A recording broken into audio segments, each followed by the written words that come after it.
Join me today as we unpack a library kit. Before we unzip and get started, your library kit may not have everything that's in here. I'm just going to share what you might get in a library kit, and maybe if you switch kits, you'll get a different item.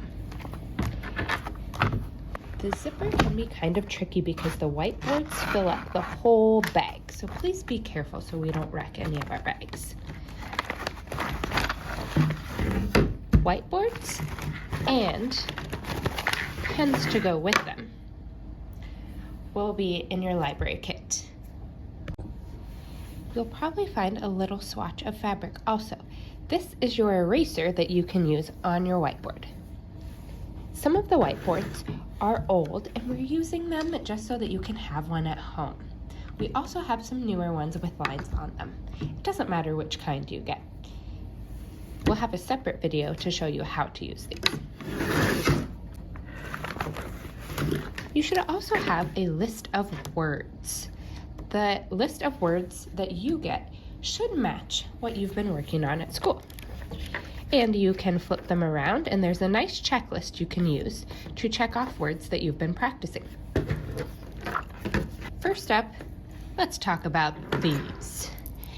These eyeball guys are for your finger. They will fit on your finger so that you can point, and the eyeballs will look at the words you are reading. These are pretty small. Make sure they get back in your bag if you're not using them. We don't want a dog or a little brother or sister to get it. We also have poppets, and they slide together if you would like to attach them. They can also stay separate. These are for mapping words. If I am practicing a word from my list, let's take a look at one. Let's do wish. I would pop one for each sound. W, I, sh. Then I can do the next word. My next word is that. V, a, t. That's how I would use my poppets. When I'm not using them, they go back in my bag so I don't lose them. Next, we have a tube. These tubes are for stretching words. This would be like this.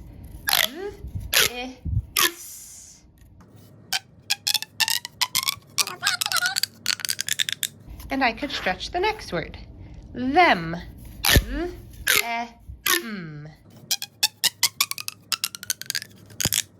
If I'm not using it, it goes back in my bag. And some bags might have Play-Doh. The Play-Doh is also for mapping words. I can break it apart into pieces,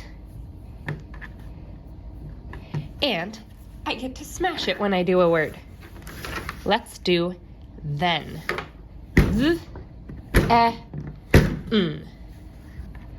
Our next one is back.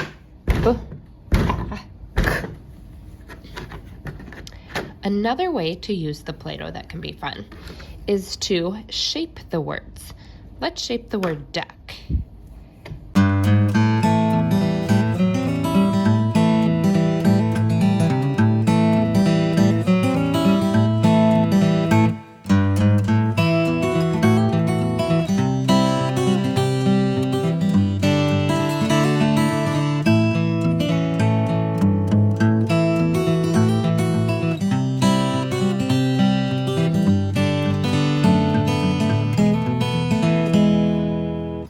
Practice my spelling by building words with Play-Doh. If I'm done using my Play-Doh, I need to make sure it goes in here and I close the lid all the way so I can use it again. We don't want it to dry out. Then, where does it go when I'm done? You're right. It goes in the bag if I'm not using it. I hope these kits are a great resource so that you can pull out different hands-on activities to practice your reading and spelling and writing at home. If you have more ideas for our kits or how to use them, please share them with me. I'd love to know what else we could do to practice and have fun. Happy reading!